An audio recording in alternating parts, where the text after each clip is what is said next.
Welcome, everybody. All these open seats, nobody wanted to move up any closer, huh? That's okay.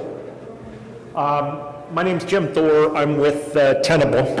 We're going to try to not make this too loud on you guys. I can tell as I move a little bit here that it's getting really loud. So how many people here have heard of Nessus? 1, 2, 3. How many people here have heard of Tenable? Okay. Most of the time people have not heard of Tenable, but they have heard of Nessus. So we are the manufacturers, per se, of Nessus. Renaud, who built the product originally back 22 years ago in college, still with the company, still our CTO. So if anybody really wants some interesting conversation sometime, look me up afterwards. We'll set you up with a meeting with Renaud so he can walk you through his thoughts and some of the things we're headed for. So with that, I'm letting a couple of other people straggle in here. It's great that they're coming up front a little bit. So the idea behind this presentation is the fact that the whole thing that I came into this conference for was back to basics. My background goes back about 3 decades, plus or minus a little bit. My core competency is probably protocol analysis. I like watching the wire, watching the air. I sit in airports and hotels and in airplanes, capturing traffic, looking at what people are doing. Always from a security concept, but it's interesting what goes on out there.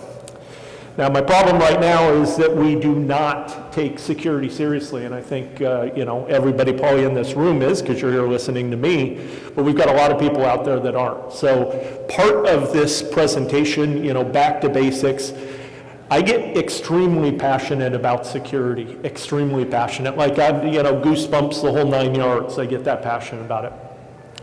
And one of the things that we've found is that people just are not taking vulnerability assessment and management seriously, right? This up here gives you, and if you get, I just dropped this in last minute. This is not one of my slides. This is taken off of a SANS presentation. You can go out to SANS and download it. It's the maturity model for vulnerability management. And just a show of hands here, let's see if I've got I have a laser. I'm afraid I'm going to turn it off. Well, I won't do the laser. So we've got levels from 0 to 5 up there. Anybody here think that their security maturity level's above a 3? Anybody think that their security level's above a 2? A 1? Can you even read what's up there? Feedback, people, feedback. No, so you wouldn't be alone, right? So a lot of people are sitting down at the level 1, level 0, trying to get something accomplished. What we're going to cover today, and like everything, I'm a technologist, right? I get very passionate about this stuff. But I'm here for Tenable, and I do have to walk through products and do that stuff, but I'm here to impart knowledge on you guys, right? What I want to get out of this is, from start to finish, I want to get you guys focused on smaller numbers than these. Nobody in this room can handle the amount of vulnerabilities that are being given to us on a daily basis by the programmers of the world. If we don't start working on these things a lot harder and get these things down to smaller numbers, we're going to have a difficult time. But this is where we stand today. Now, a lot of this is really scary, scary stuff. But at the end of the day, again, it doesn't need to be. Understanding what your risk is, where your risk is, and paying attention to that is not a job anybody here should be doing. Sorry.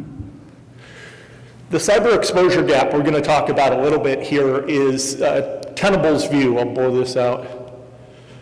So these are the primary questions that you should be interested in. Where are we exposed? Where should we prioritize our efforts? Is it in the server farm? Is it the workstations? Is it the point of sale equipment? Is it the camera systems? What is it that's most important to your organization? Are you reducing risk over time? Can anybody in this room tell me if your risk, I don't care if it's higher or lower, but can anybody just give me a Yes, it's better today than it was yesterday.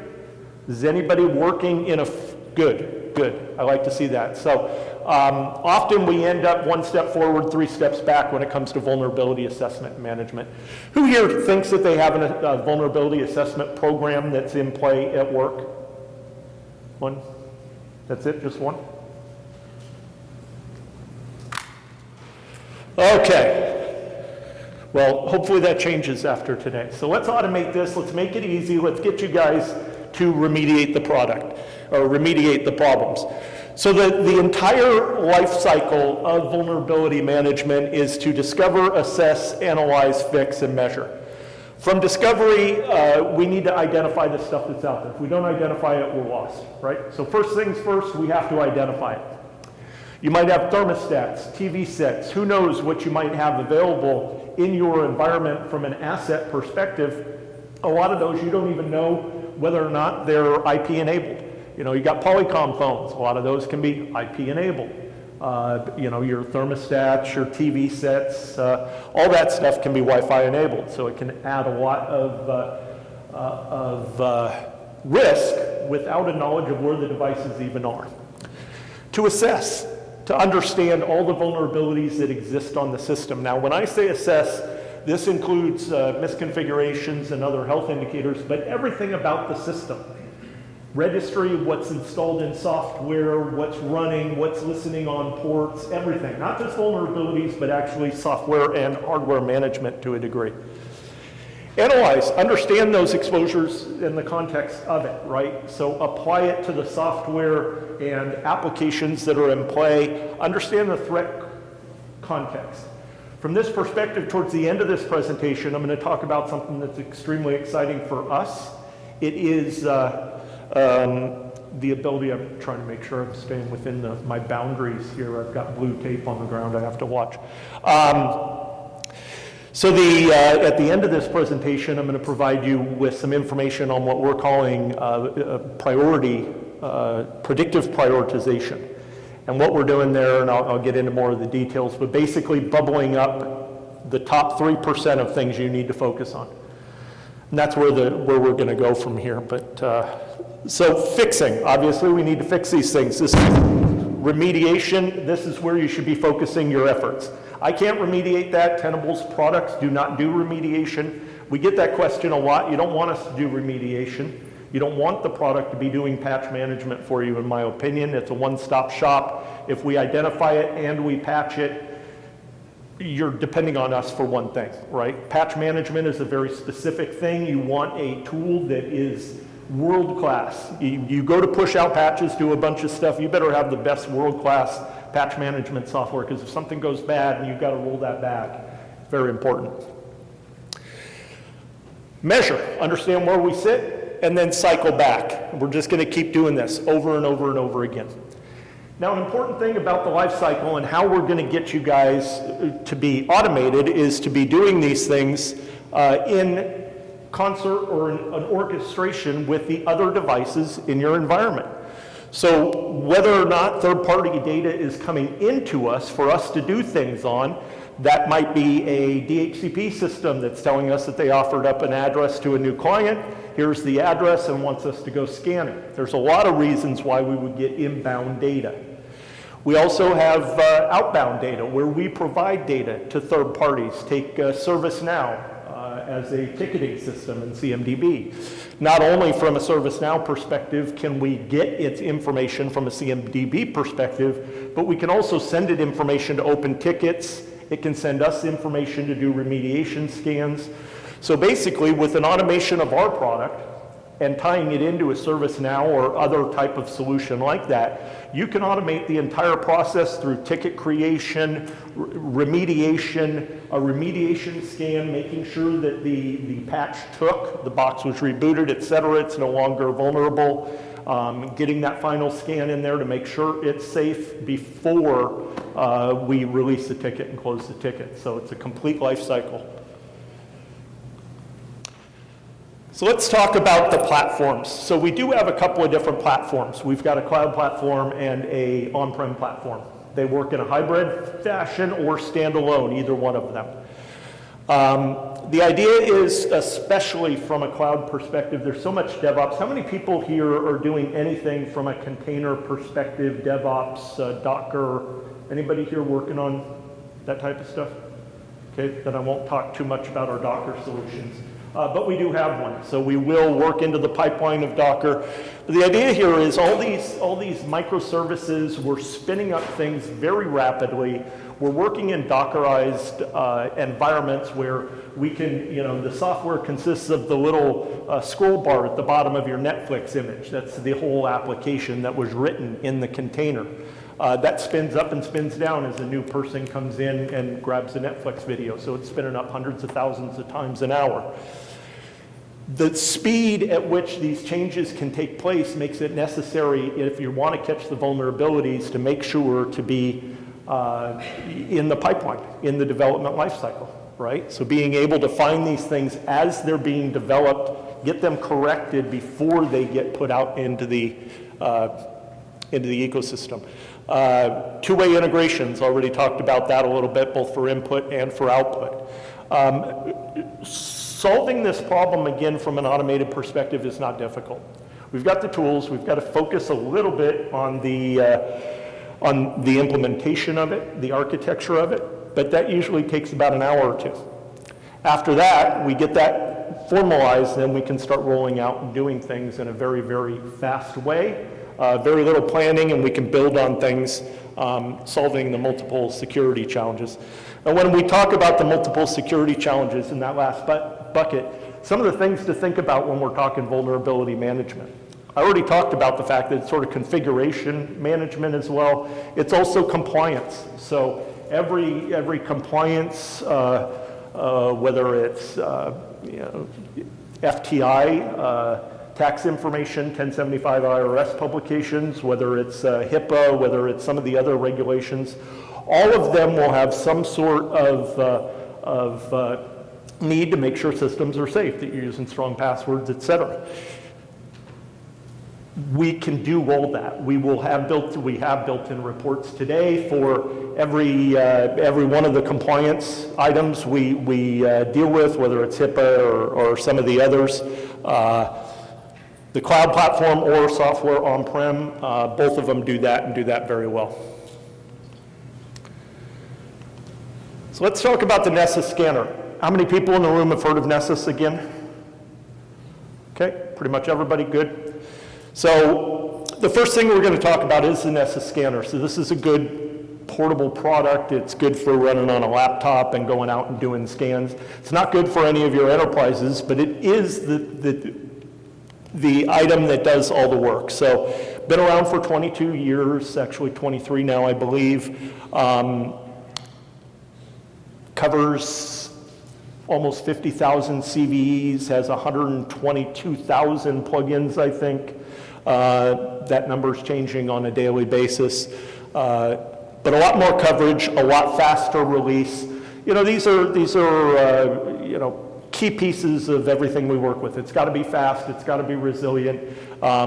These products have been put through their paces from a federal government perspective. We own the DoD from a vulnerability management perspective, so we've got millions of IPs covered under the federal government alone, not to mention all of our public and other private business.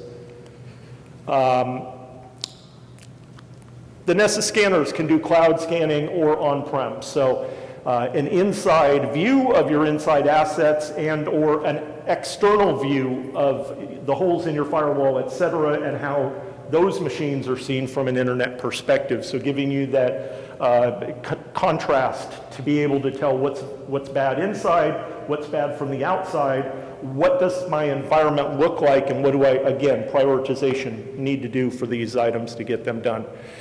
So the Nessus scanner, the Nessus agent takes the problem one step, or gets rid of the problem one step faster. So what is the problem? When we're doing scans in our environments today, laptops aren't there. They're out on the road someplace.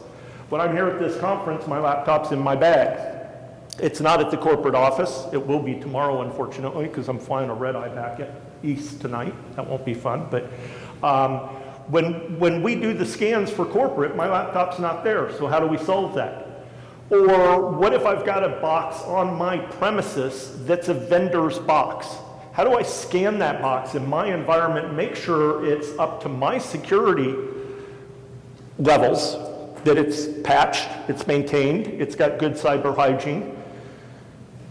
An agent will work there as well because of the fact that I don't have credentials on it, so running an agent in those situations will help me dramatically understand what's on those boxes, even if they're traveling, even if I don't have credentials or permissions on them. That's strictly the assess item there. You notice the first one, when we went back, was discover and assess because it does all that. For the Nessus agent, it does not discover, it only assesses because it's already loaded on the box.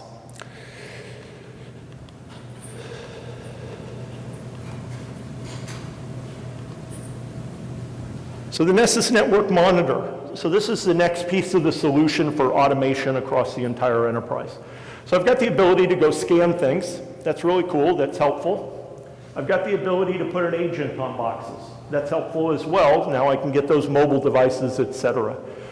But what do I do if the device wasn't on the network? I'm not interacting with any network access control. I'm doing scans once a week or once every 2 weeks.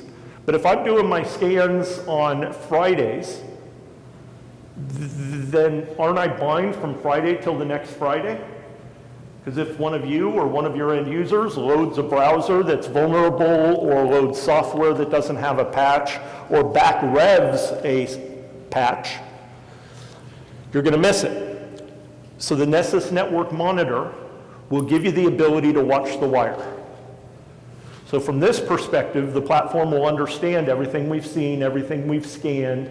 It will see that a new box is on the wire, and will alert you to that. So if you'd want to do scans or do other things, you can do so. Think of vendors when they come into your environment. Are they there when you do a scan? No. Do you allow them to plug into your network? Well, sure we do. We trust our vendors. No after? No.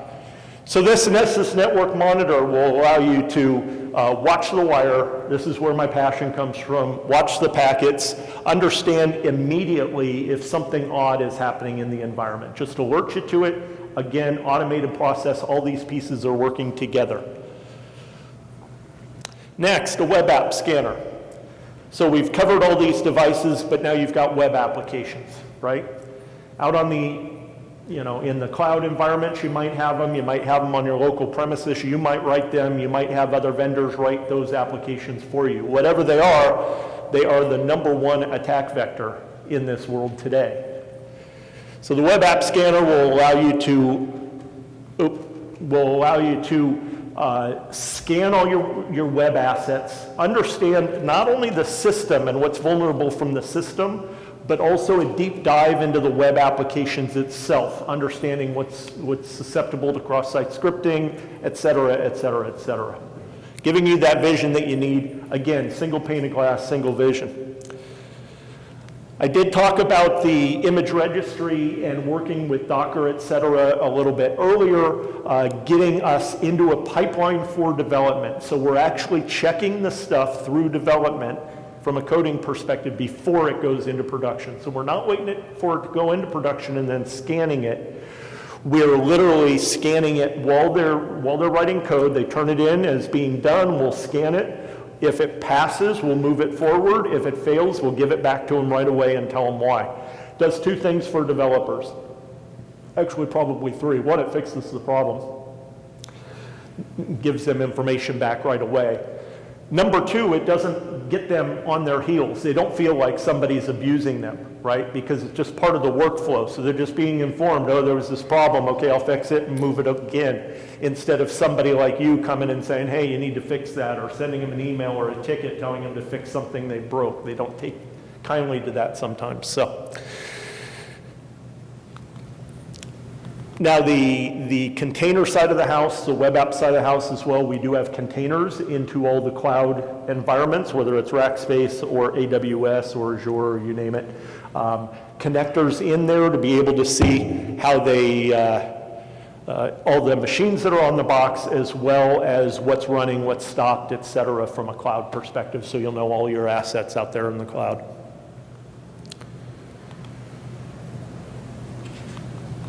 And I guess we had a block for that public cloud connector. So those are all the things that we do. So we're scanning cloud, we're scanning the things in your environment, we are watching things with agents that are mobile or we don't have accounts for, et cetera. So we've got just about every device, whether it's cloud or on-prem, covered. Now, what do we do with that? So vulnerability management, first thing, that's important, understanding what's running on the box, et cetera. That's why we're here today talking about this. Understanding every asset, what it's running, what software, as well as what version of what software is running on the box. This includes not only services, et cetera, that are running live, but also any internal processes. Elastic licensing helps you with your costs, so it keeps costs down. Unlimited sensors at no additional cost. This is an area where scanning is very sensitive. A couple of tips: never scan through a firewall, never scan through load balancers, always scan machines directly if possible. If you're going through a firewall or a load balancer or any other type of network device, it's going to interfere with your ability to get clean results. What I mean by clean results is even if you have an any rule on your firewall and you're trying to scan through it, it's still enforcing a security policy. So when we send certain types of packets, it will still block them. So we can't get all the information we need. Not to mention it could be proxy replying for your endpoint at the other end of it. So you try never to scan through it. To that point, unlimited scanners. So I can drop them in my DMZ or in multiple layers of a DMZ. I can put them at remote sites. I can put them anywhere where I need a clean scan. They're all software-based. They're all OVAs, so they'll spin up in a matter of seconds. As a note, we don't sell any hardware. Tenable doesn't sell hardware. All we are is a software company.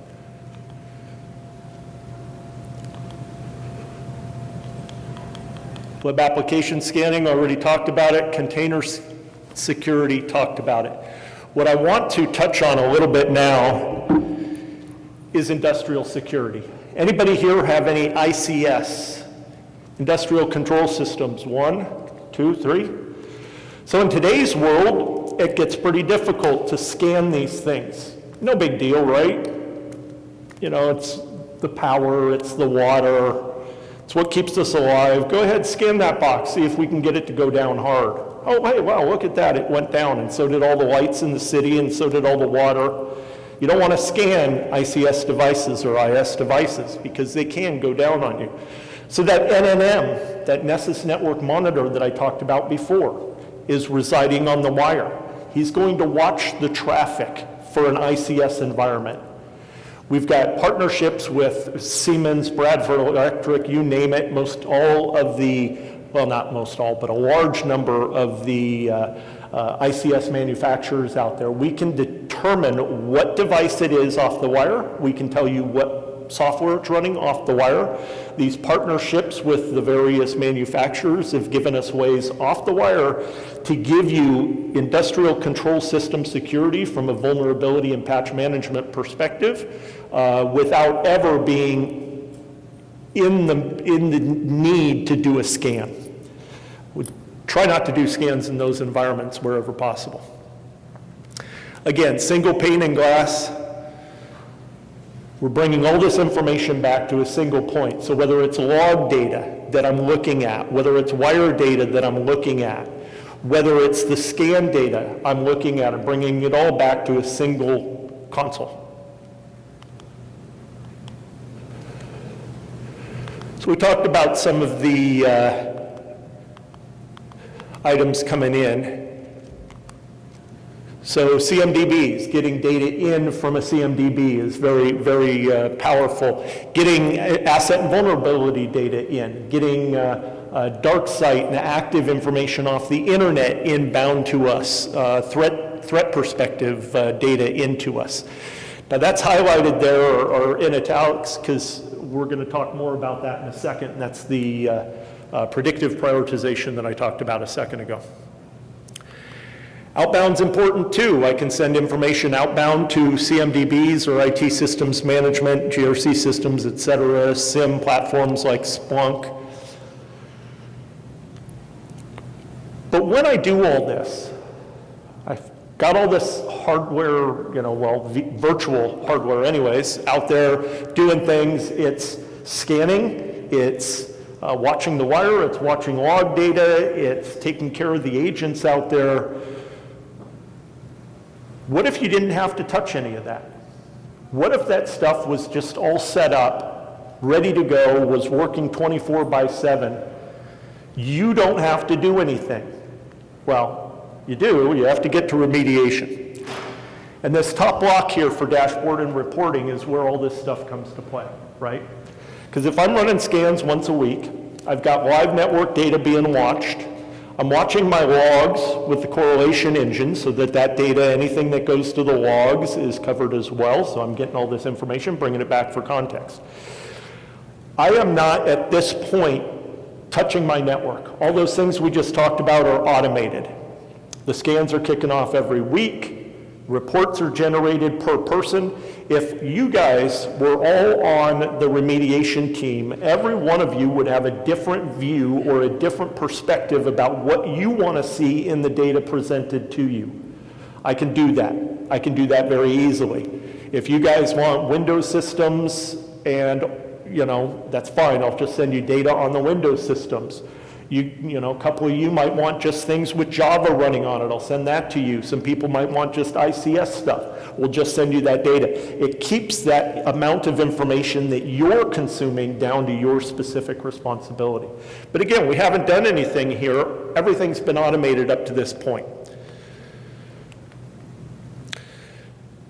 Unified visibility of everything. I talked about that. The entire, whether it's cloud-based, on-prem based, whether it's the remote stations running around or on-site things that are truly important to you, we'll cover it all. Advanced results filtering, enabling on-the-fly reporting of exposure results. Real-time data, bringing this information forward to you to be able to identify what you need to do. And dashboards. Now that can be very helpful. They can be customized per stakeholder. That's very easy. Stakeholders can customize them, a lot of RBAC and all that stuff on the back side of this.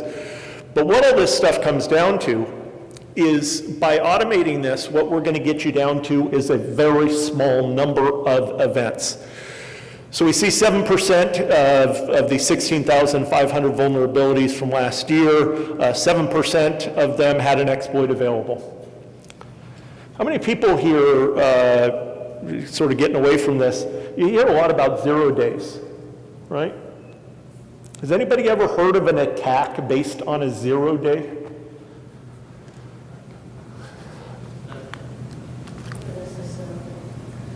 You mean like that?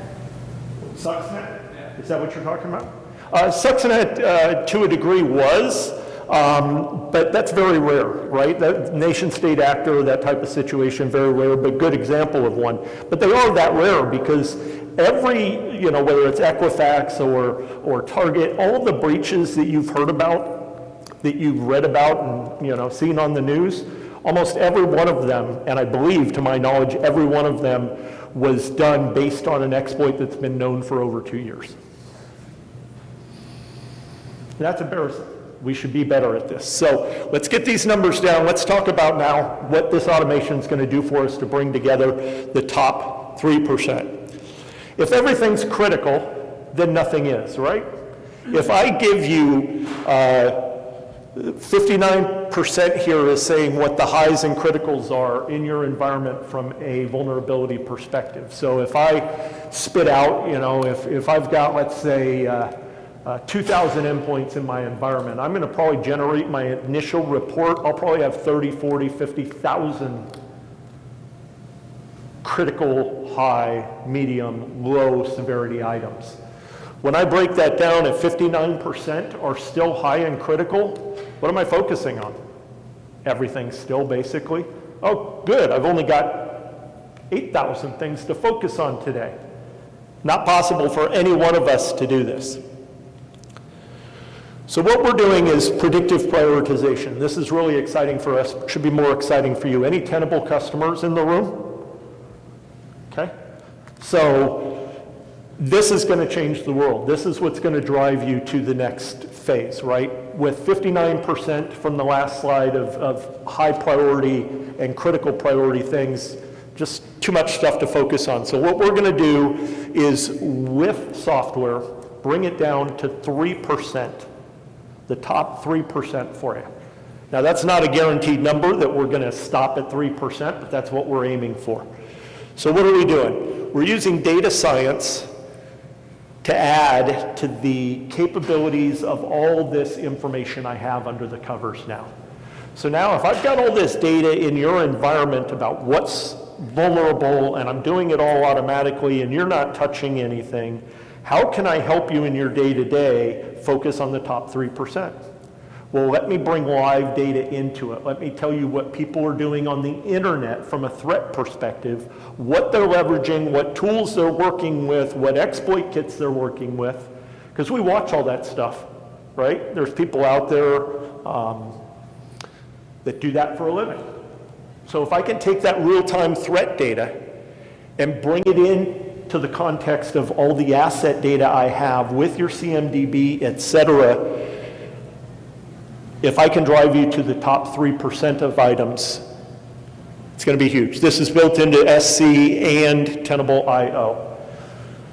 So yesterday, before this came out, it was actually a few weeks ago, but I would have bumped up out of 20, 30,000 events. I would have bumped up a lot to you. Now you're looking at just a handful we can get done. So focusing on what matters. So the research insights that we get are recorded things from Recorded Future, other companies like Recorded Future that are watching this. So we're taking that information, we're bringing it in real time, day to day. Keep in mind also that those of you that know, and I can take questions after you, but if you know what a CVE is, Common Vulnerability and Exploit Database, and you understand what CVSSs are, which is the Common Vulnerability Scoring System, you will know that that scoring, where we say what the risk is of a particular vulnerability, is largely static. 5 years ago, a vulnerability came out, it was marked with a 7.3, and today it's probably still a 7.3 because nothing's really changed. What we're doing with this predictive prioritization is on a daily basis, we're bringing in these results and we're rescoring everything. So we're still giving you CVSS so you know what Meister thinks the risk is, but now we're giving you the real world risk based on what people are working on. So hey, it's a 3-year-old vulnerability and nobody's been doing anything on it, but yet the CVSS score was 9.9. It was critical. But if we're not seeing any chatter and nobody's leveraging it, and there's no exploit kits for it, should it still be a 9.9? No, let's drop it down. Let's make it more reasonable, right? Now I'm not going to focus on that, but that other item that you had that was only a medium, that because we had so many highs and criticals you were never going to get to, now this medium that somebody just posted a proof of concept exploit for is happening. Well, that medium that was a 4 something should be bumped up to the 9.9, so you guys are dealing with that right now, not ignoring it because it's a medium. So bringing in and leveraging real-time data, threat intelligence, vulnerability ratings, we're going to reduce the vulnerabilities by 97%. So you can, again, focus on what's necessary. I can tell you one thing from experience. Hackers don't like to work hard. Trust me, they're lazy. They'll take the easiest way out every single time. They're just looking for gold. Once they find it, they're going to run, right? So that's what it looks like. We threw out some numbers, but CVE counts, you see the light blue lines. I don't know if you can see some of this, but we took a greater than 7 on the CVSS score, and we brought it down from 35, almost 36,000 events, down to 1,100. Still a lot, understand, but it's the top priority things now, and it's based on activity. If we look at things greater than 9, then we've got 178. But again, bringing those things back. And this is what it looks like. So although this is a little bit difficult to see, I'll leave this slide up in case you want to come up afterwards and look at it. I think this is my last slide. But what that's telling you up there where the circle is on the left-hand side what the CVSS scores are. And across the top are the VPR scores, which is this predictive priority. So if we're looking over there, and it is a little bit hard to see because of the colorizations, and that's why I'll leave it up here, but there is at least one medium CVSS up there, second line down all the way over the sort of ugly yellow color, that we had a high VPR score for a medium CVSS because of things happening in the wild. So that's proof to the pudding what you can focus on there. So again, let's keep in mind what we're talking about. The idea, just in closing, was back to basics. Back to the basics. Let's focus on some vulnerability assessment and management. Let us help you to take all the time and effort away from doing the vulnerability assessment and management and get you straight to remediation. Because at the end of the day, in my opinion, it's not a job. Vulnerability and asset management is not a job. A tool can do it. Why have a person doing it? I would ask you what you guys are doing today for vulnerability assessment, but I've had a lot of those conversations, and they usually include CSV files, working in Excel, spending a lot of time prioritizing, breaking down reports, sending them out to individuals. Nobody should need to do any of that. Those are all things a tool can do. So if I can drive you straight to automating that whole thing and getting away from it, then you or your teams have more time to remediate. Questions?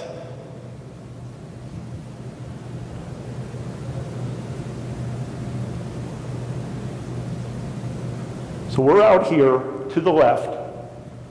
If you want to talk to us, I got some really cool tchotchkes. Tchotchkes are those fun little things that you take home with you. If you don't take them, then we have to carry them out of here, and I don't want to do that. So feel free to stop by the table, talk to us. My partner's out here. He's actually now in the back of the room. Patrick Meister, sales rep for you guys for the California territory here. Anything we can do to help you, whether it's Nessus-based or whether it's Security Center or TIO. Again, didn't talk a lot about the products, but the idea here is we got to get better at this. We really do. Just for my peace of mind, please. Just for mine. That's it. Questions? No more? Going, going, gone? There's got to be some questions you want to ask. There's always questions nobody wants to ask. That's it? Okay. Thanks for your time.